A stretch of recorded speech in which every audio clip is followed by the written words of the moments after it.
Hey everybody. So I'm here with Evan Neumann, who is a January 6th prisoner who is in Belarus right now, and he really needs a pardon to come back to this country and be reunited with his family. This is a J6er whose story hasn't really been told, except negatively, of course, by the mainstream media, which has really demonized him. But here at the Gateway Pundit, we let everybody tell their story, and obviously, there's always two sides to a story, and the story they hide from you is usually the real story. Welcome, Evan, to the Gateway Pundit. Hi, Cara. Thank you. My name is Evan Neumann, and I'm stranded in Belarus right now. I have a political refugee status because of my involvement in the January 6th protests. So I escaped over the border from Ukraine, and I believe, the first person to get political refugee status in the former CIS countries, that is the former Soviet Union, since Edward Snowden. So it's very unusual to get political asylum in one of these countries. Now that Trump is coming back in, you're obviously having hope that you're going to be able to come back to the United States. Yeah, I really want to come back to the United States, and I plead with President Trump to allow me to come back into the United States to be with my children. I have And two teenage children. and the reason you haven't been back to the United States is obviously, and we could get into this, is that you're on the FBI's most wanted list. You will wind up in DC Gulag, in solitary confinement, and prosecuted all these years. You have been able to avoid it by the Department of Justice. So you're there in Belarus, but you want nothing more than to come back to the United States and be reunited with your family. Yes, Explain to yes. me what you're asking for from President Trump. So my understanding is what I need is a dismissal with prejudice. That means that my case is dismissed and the charges cannot be refiled. I'm then asking to be removed from the no-fly list and having my pilot's license reinstated, and then have all domestic and international warrants rescinded because the warrants are separate from the indictments, especially when it gets to like international warrants. That Right. I don't want to sit in some jail in Poland or Lithuania for some months while they figure out how to do it. So those three things: dismissal with prejudice, reinstatement off the no-fly list, and have the warrants rescinded. Can you get a pardon? Because you haven't yet been um, found guilty. Right now that Uh, uh, you're uh, charged. no, actually, no. A pardon would be the ideal thing, but that's politically more expensive. Okay. And so I don't need to ask for that. The politically least expensive thing that I need to ask for is dismissal with prejudice. Dismissal with prejudice, which means that they cannot come and charge you again if Trump is not no longer in office. Like in 4 years, if somebody else takes over, they can no longer come after you. Exactly. Okay. So, Evan, your story is absolutely incredible. Like, let's the meat of your story and how you actually got to Belarus.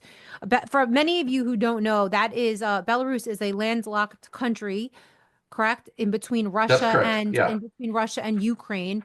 You flew to Ukraine for business, and I think that your intention was probably stay there and kind of like lay low until things got figured out here with everything. You were seeing yourself on the FBI wanted list. You were seeing the way that they were locking up January 6th prisoners, putting them in solitary confinement, no due process whatsoever, literally masking them in their cells and all of this other horrible stuff that I was covering. And you decided to stay over there and then walk from Ukraine to Belarus, which was an 18-hour walk from what you told me. But I really want you to be able to take us to your journeys. You got to the airport. You went to Ukraine, and tell us why you went to Ukraine, and then what happened from there, and how you wound up getting political asylum from the president of Belarus.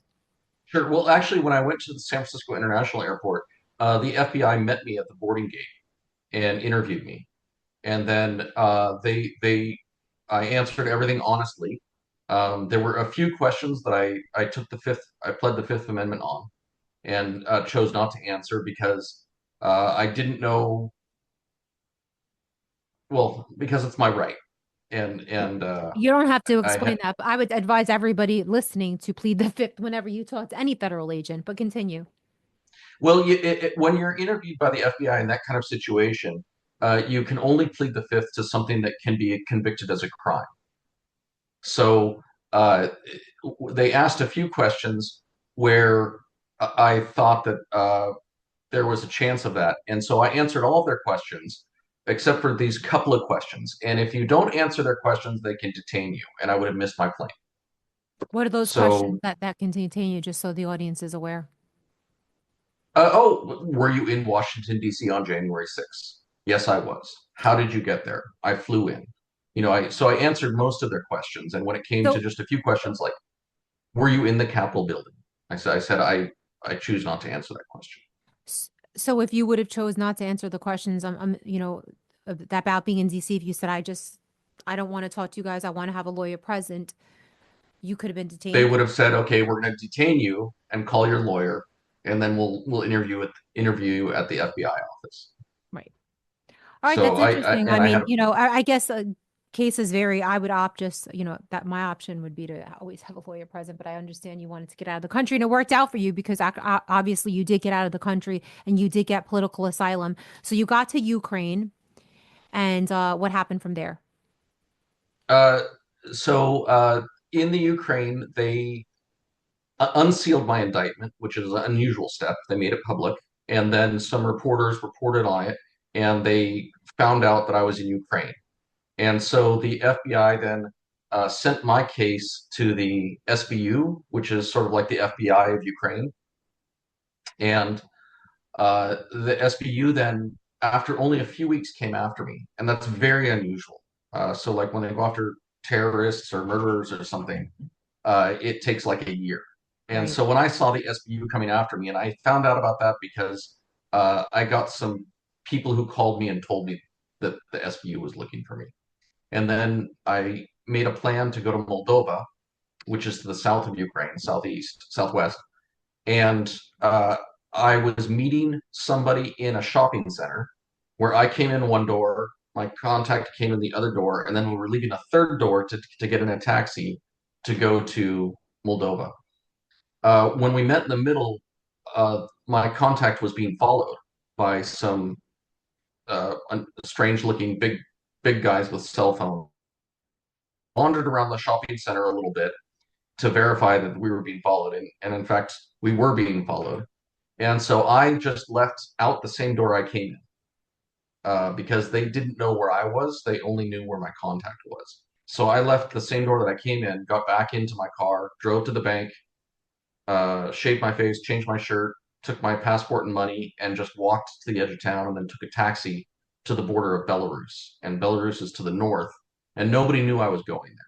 So I Right. left all my phones, all my computers, all my electronics behind and just went with some cash and a You left passport. you left your electronics and computers behind, obviously, because they could trace where you were. So basically, is that why you did that? Yeah, and I don't know how they trace. So the best thing to do is to just have no electronics on you. Right. A lot of people don't realize just how, you're basically being traced at all times with your cell phone. So if people could imagine out there, like you were in Ukraine, you changed your shirt, you imagine, like most people can't even live without their cell phone in their own house for 2 seconds. Like you ditched your cell phone and your other electronics and like basically walked 18 hours with no navigation. How did you find, and no communications with anybody. How did you Mm-mm. find Belarus? And did you have water on you or any food? Yeah, so I took a lot of water, and I took a loaf of bread and a stick of salami, and a couple of apples, and I took a taxi to the border of the Pripyat-Stoked forest. But it's not a forest; it's actually a swamp, and I didn't know that. I'm great with forests. I'm not so good with swamps.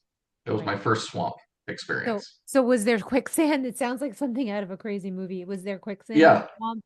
yeah, there was actually. I fell in a quicksand pit, You fell in a and I quicksand, like you can't even make this stuff up. So you fell in a quicksand pit, thanks to Joe Biden. That's what I have to say. You were subjected to quicksand. Were there any like weird animals and creatures like in the movies in the swamp? Oh, I was covered in spider webs, 1,000 mosquito bites. There were snakes and wild boar. Yeah, there was. It was a.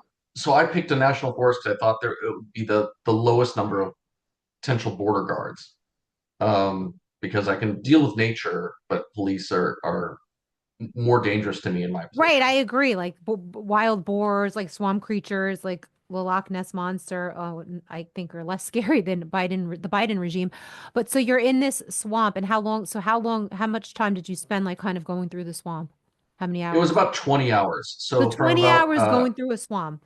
Insane. yeah, So what was yeah. that like? Like, was it scary? Like, how did you navigate it like from one end to the other? So during the day the sun was out, so I just kept the sun to my back going north. And then around dusk, the clouds are orange facing west and gray facing east. So then I still knew what north was. And then at night the moon was out in the beginning, and again just keep it to my back. And then later, after the moon was out, I kind of positioned a few stars like the Big Dipper. And then I had, after the moon went down, I still had the Big Dipper to follow. And that's how I made my way. Uh, because I didn't have a map, I didn't have a cell phone, I didn't have a compass even. And then after I crossed the main, so there's a border road that's made of sand, so that they can track your footprints. And I just rolled across that, and then kept going, and actually there were two of those roads. So I don't know if Wait, there's one on you Ukraine, one on rolled across it? What do you mean rolled? so I it was a long straight road, and I suspected there were cameras on the road, and a person walking is a really obvious thing. So I thought I would roll across the road, and maybe I'd look like some wild animal scurrying. Right. So wait, so you came when you came out of the far, so how long was it the border before you came out of the swamp? Uh, so the swamp itself was probably first there was forest, then there was probably 6 hours of swamp, and then And after you this, fell in quick like legit quicksand, like legit. yeah, yeah, And yeah, yeah. Like I was did it sinking. come up to here before you No, like found a way to pull yourself out like in the movies? no, no, just like ankles or calf, Angle. and That and what is it? I mean, that must be terrifying being like, oh my God, I'm in quicksand because like when from what I see of quicksand in movies is that once you're in, it's like kind of hard to get out unless like someone comes and saves you before the right after the commercial break, usually. yeah. So it wasn't that hard. Right. So I stepped off a log into a bog. So I was walking on a log, and then I kind of jumped off it into the bog. But once you're in the quicksand, you can't move anymore. Like you can't take steps in quicksand. Right. So as soon as I figured out that I can't step anywhere, all I did was I just fell back onto the log and then crawled out And then from on the there, log. were you able to identify quicksand and how not to step in it? Like after that, could you kind of figure out what was quicksand and what wasn't? I'm so interested in this because I never want to fall in quicksand if I'm I ever on the know, run right? from the It's like Biden Gilligan's regime. Island. Right. It's It's like like, Gilligan's Island. and it sounds like a Um, crazy story, but a lot of us out here, you never know, with the crazy way that your government's been weaponized when we'll next be encountering quicksand. So, how would so you? no, I could not identify it. It looked just like any other ground. Ugh, yeah. It didn't look different. But I kind of looked at how the area that was flat, and I just walked around that area that was very flat because the quicksand is flat. And how dark did it get at night? Did you sleep on the ground? I didn't Spend a sleep. night in there? I You kept kept walking? walking until I got to some open farmers' fields, and in the fields, actually, it was a Perseid meteor showers. So I thought God was giving me some fireworks as a Okay. reward, For and saying bravery, congratulations. certainly brave. But so, were there points where you got tired? Were there points when, like, what was like the hardest point in that 20-hour, I guess, trek through this crazy swamp and forest that went through your head? Did you feel like you might get caught or that you might perish? Like, was there any crazy thoughts that went through your head? Yeah, so about halfway through the swamp, or maybe two-thirds of the way through the swamp, I thought I was in Belarus. But then I came to some Ukrainian road signs, and I almost gave up and thought, oh, I'll just take a bus back to Ukraine because this is too hard. Um, but then I thought, no, it's kind of like when you're climbing a mountain. Sometimes you just want to give up. Right, But I thought, no, there's only one way out of this. There's only one way, and that's forward. right. So I kept on going. Um, I did run out of water. I brought 2 liters and I ran out of water. Uh, but then at the And end, when you ran out after of water, were you like, oh my God, what am I like what would you have done if you had needed water? Do you know how to survive without water? I was in a swamp, Right. worst case scenario, I can You drink the water. drink swamp water, right? So Uh, so you ran out of water and then how far were you from the border at that point? so I ran out of water right around the time that I crossed the border. Okay. I later found out, And how did but you I know? I didn't. guess were there border guards? Like how did you know you were crossing the border? What are the border security like over there? So this, like I said, this was in a swamp. So there wasn't a lot of border security. It's very hard just to get to that border. Right. So not a lot of people cross there. And for that reason, it wasn't a lot of border security. That's why I didn't know when I crossed the border. Um, Once I crossed that sand road, I suspected I was across the border, but I kept walking north for another hour or so. And then I came across some people camping, Right. and that's the first people camping I kind of avoided, and I kept walking north, and then I got to the farmers' fields, and I thought, okay, I remember from the map that I looked at in the hotel, the farmers' fields are well clear of the border, and so once I was in the farmers' fields, then the next people camping I found, I turned myself in. And you turned yourself in, and could you tell the story from there? Like what happened when I remember you had said that you found some people camping, you asked them for water, and then the police came. Yeah, And do they speak the same language? What language do they speak? Is it Russian? Russian. And do, Yeah, they speak Belarusian, but is most that more people speak similar to Russian. Russian or Ukraine? Is Ukrainian its own language? Do they have a different language than Russians? That's a whole political question, It's a but whole political. realistically, I think it's closer to Ukrainian or Polish And do you which one do than you speak? Russian. Right, so you speak Russian. So you were able to communicate with the people there, and what happened from there? Uh, so, and just to be clear, I didn't speak Russian at that time. I've Okay. learned Russian since, Okay. although I'm still terrible at it. I'll admit. How were you Um, able to communicate with these? I know you said you met a group of young men that were camping, like teenagers. yeah, yeah, like teenagers, and they gave me some soup. They made some homemade soup because they were fishing, so they gave me some fish soup Oh wow. and some bread and no, the opposite. So they think that in their view, the Black Lives Matter was like one set of protests, and then the Capitol protest was the counter protest. From what I understand, the president himself automatically granted you political asylum very quickly. Yeah. So after my last interview, there was it's kind of a fun story. There was this gruff-looking KGB guy who was very not unfriendly, but cold to me the whole time.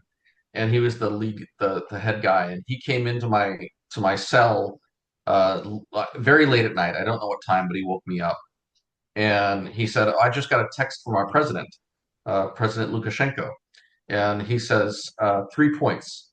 I have reviewed your file.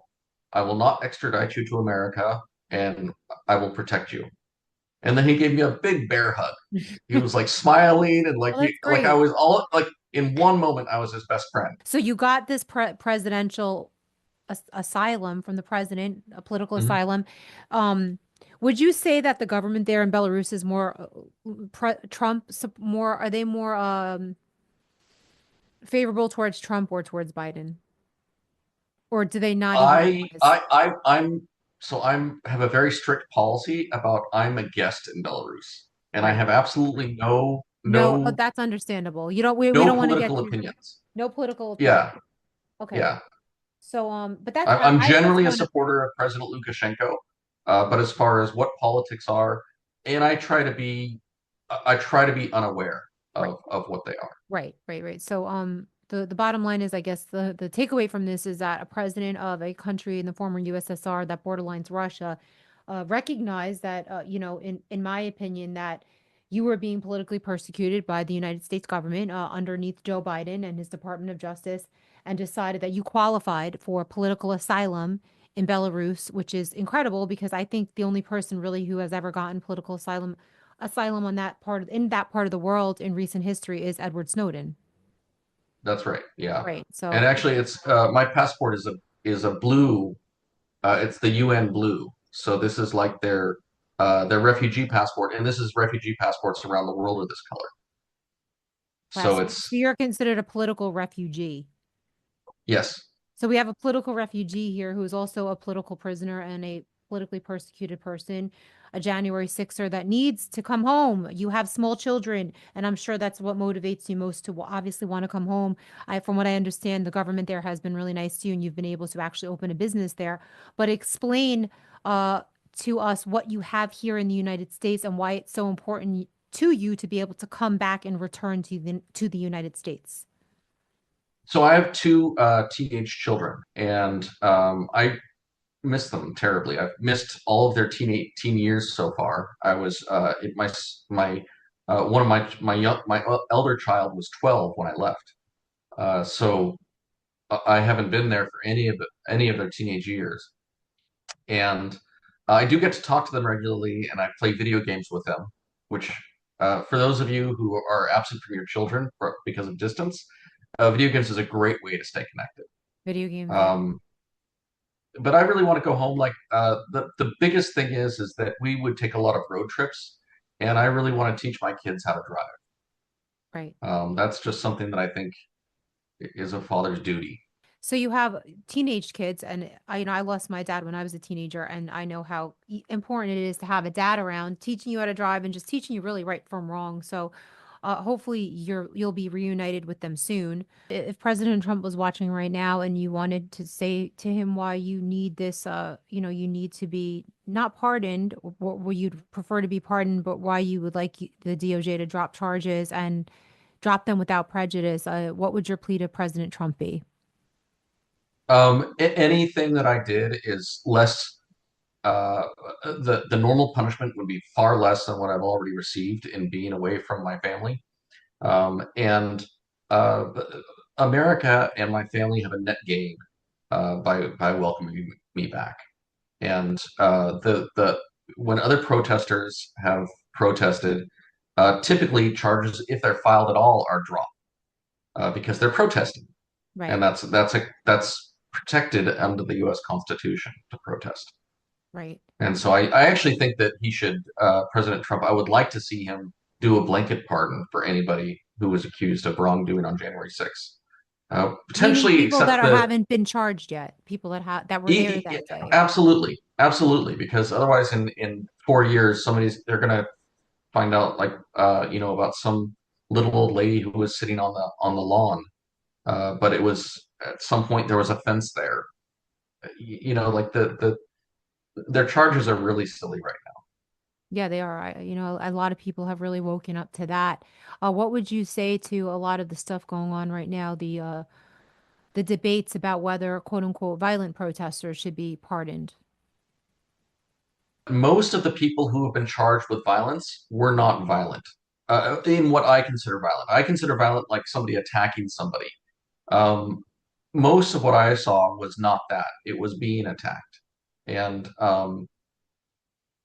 regardless, like if you compare it to other protests, like the White House protest in May 31st of 2020, I don't believe that there were any indictments or any cases brought to court over that, even though it was far more violent than the January 6th protest was, Right, because protests are typically protected speech, even right. even when they turn into a riot I believe to that rile the crowd up. now that all of the information has come out with how many feds were implanted into the crowd and with just the actual negligence on Nancy Pelosi's part and everything else that happened with the security around that day and all the failures. And there's just so many things to me. It's like, if you get a parking ticket and there's an error on it, they just throw away the parking ticket. I don't know if it's like that around the country, but here in New York, if the cop messes up on the parking ticket, they have to throw it out. It's like they messed up so bad that day. Like they just messed up. Like they didn't secure the Capitol properly. They didn't make it safe for people to be there. For God's like, I remember that, like, listen, if I had known that there was a quote unquote bomb threat that day, if they had made that public information, if I had gotten an alert on my phone, like, why didn't I get an alert as a protester saying, like, red alert, bomb threat at RNC and DNC, there was a bomb ban. Like, they forgot to just alert the crowd. Like, we would have all left. Like, I'm not insane. I'm not going to stay somewhere where there was allegedly a bomb. Like, they didn't even Right. warn us that there was a quote unquote bomb there. Like, you could ask yourself that question as to why there was no alert to the public that there was an actual quote unquote bomb that day. So there were so many failures, I think, on that day that I think that it's borderline entrapment, a lot of the stuff that happened that day and everything, in my opinion, should just get squashed like bygones be. You guys have suffered enough. And, these people that were antagonizing and agitating were not arrested, but the people that sort of followed them were like Ray Epps, for example, who got away with the misdemeanor and no jail time. You know what I mean? The whole time he was basically agitating the crowd. And people are saying, well, we shouldn't pardon Ray Epps, but in my opinion, just pardon Ray Epps. Who cares? Like as long as it gets everybody out of jail that needs to get out of jail and people like you home. Like I think I could accept a pardon of Ray Epps. Like I could actually care less. Absolutely. I could care less. And then Absolutely. guess what? If he gets subpoenaed, if there's an actual investigation to January 6th, then he can't plead the fifth because, you only can plead the fifth, I guess, when you're at It's risk for double jeopardy. right. That's right. You're So protected by double jeopardy, so you're no longer at risk of right. going Right. of So being then punished he will for it. have to answer the questions. He will have to answer the questions that everybody wants to know on what the hell was going on with Ray Epps that day. Everybody wants to know that. So, in closing, just I guess your last plea to President Trump, if you had to just like say, not just President Trump, other people here in America, um, why it's just so important for you to get what you're looking for, which is to be able to come home. Yeah, I just want my children. The biggest thing for me is that I want my children to have a father through their teenage years, and I think it's really important. Teaching them how to drive is a part of that, but it's more than that. Like you said, it's right and wrong. It's learning how to be a, a man and um, things that only or that mostly a father can give you. Yeah, hopefully you're just, I think it's pretty impressive and badass, like very manly that you walk through a swamp, through quicksand, wild boars and other swamp creatures. I guess opting out of the swamp creatures here in DC, that was smart, to get to that's Right. pretty brave. I don't know many people that would walk through a swamp in Eastern Europe with no cell phone, no navigation tools, and just some water on the shirt on your back to get to freedom. But you're free, at least for now, there in Belarus. I forgot to ask you about you. You have a diner there, from what you told me, that you were able to open a business there and start a life. Yeah, I'm just opening a business. Uh, and if I have the cases dismissed, then I actually have an American friend who I'll probably sell the diner to. So there are actually some Americans who live in Belarus, and so it's an American style diner because I was teaching English class, and my students were always asking me about food and this culture, and so I thought, oh, I'll just make a diner, then they can come and So eat is it that food. unusual? Like an American diner there is unusual?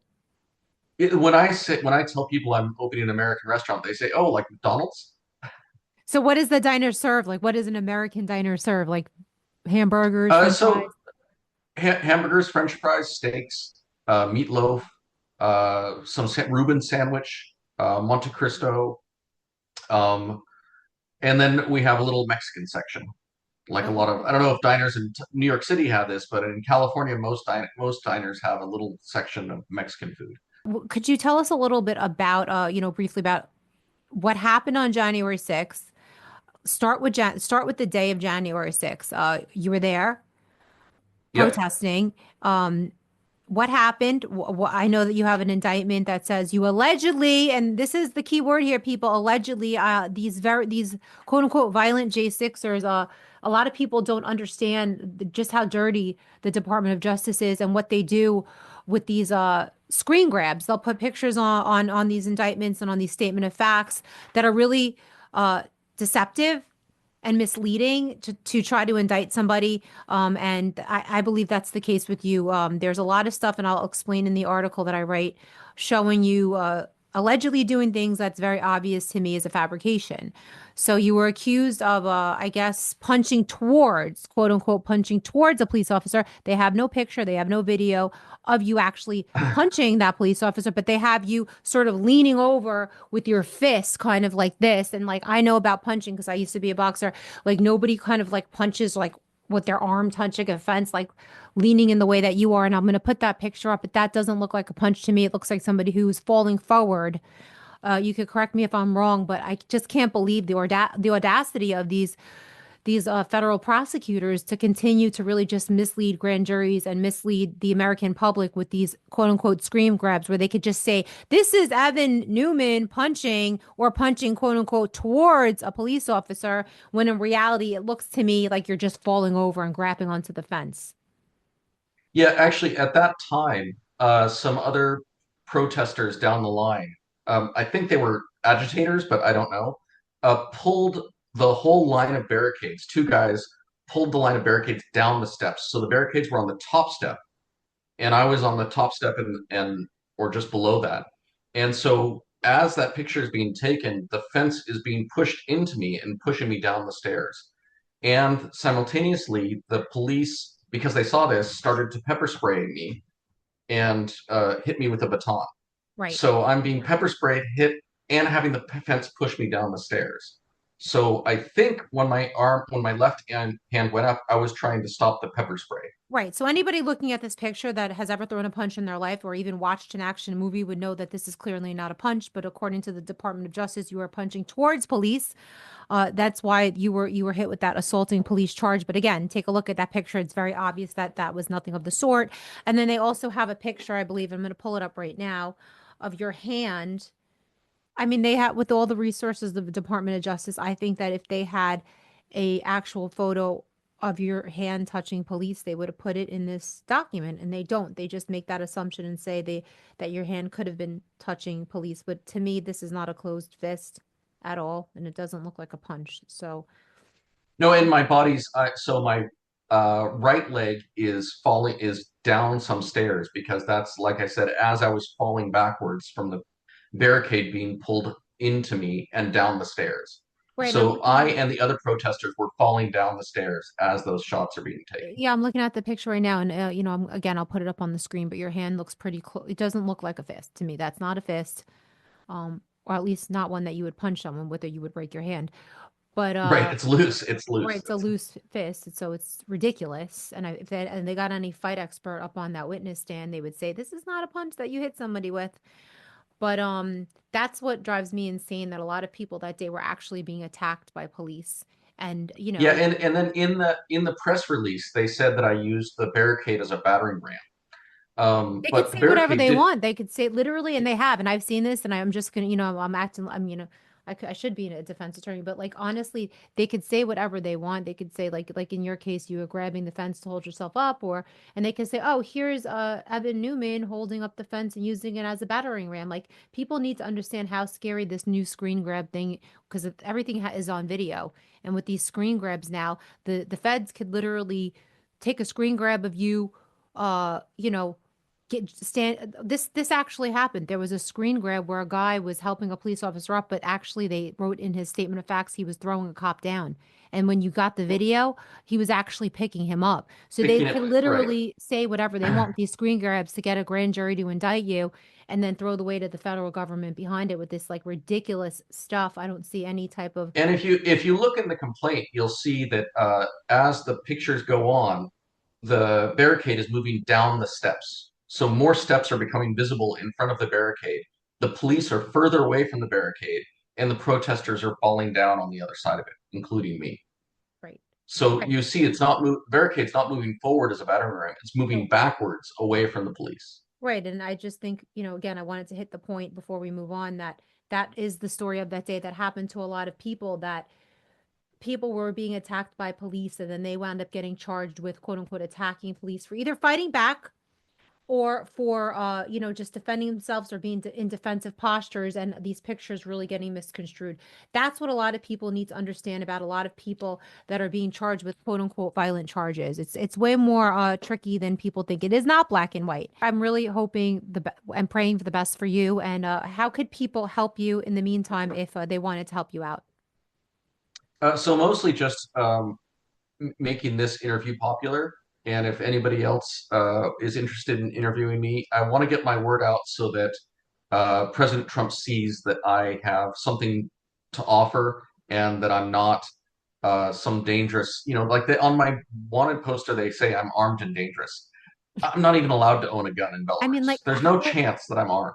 so they say you're armed and dangerous on your wanted poster. That's insanity to me. See how these people just get to lie and say whatever they want. Armed and dangerous. Like, I can't. It just Well, makes me and feel sad. that means specifically that the police are allowed to shoot me if they see me.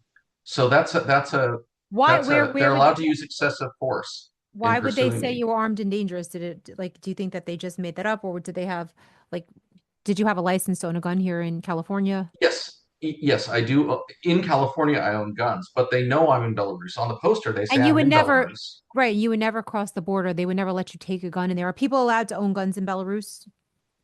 No, so if you're a citizen of Belarus, you can own a gun, but it's a very strict licensing thing. Right, And most people who own guns actually have to keep their guns in a locker in the police station. And right. then if they want to go out shooting or hunting, they go to the police station and ask them for the gun, for their own gun to go in. So there's no chance of a foreigner, of an American, much less Right. being armed in Belarus, and the FBI knows that. Right. But they want But they that put that on because, the poster so that when they do interviews with me, they say, "Oh, he's armed and dangerous. You know, this is a serious person who you need to be scared of." right. It's a, Right. it's a it's a trick. It's a Right. trick. That's frustrating. So I'm praying for you, and we're all praying for you in America. I think the majority of the American population supports pardons for the January 6th prisoners, including Democrats that I know. They think enough is enough. And, I think they're finally starting to realize that if this could happen to, us here on the right, then that could easily flip flop and happen to them on the left. And that's what I've been trying to shout from the rafters this whole time. So thank you so much for sharing your Right. story.